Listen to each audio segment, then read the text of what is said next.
Hey there, welcome back to our channel. In today's video, we're going to show you how to change the chat wallpaper on Messenger on your PC with the new update. It's a fun and easy way to personalize your conversations with friends and family. So let's get started. The first step is to open your Messenger account on your PC. Once you're logged in, find the chat that you want to customize.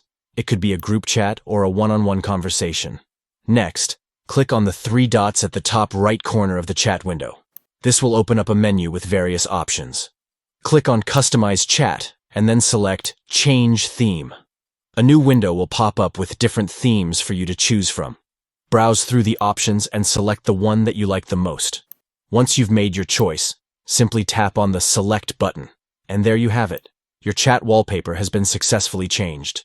Now you can enjoy chatting with your friends in a more personalized and visually appealing way. That's all for today's video. We hope you found this tutorial helpful and fun.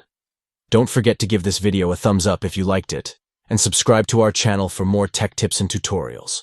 Thanks for watching, and we'll see you in the next video.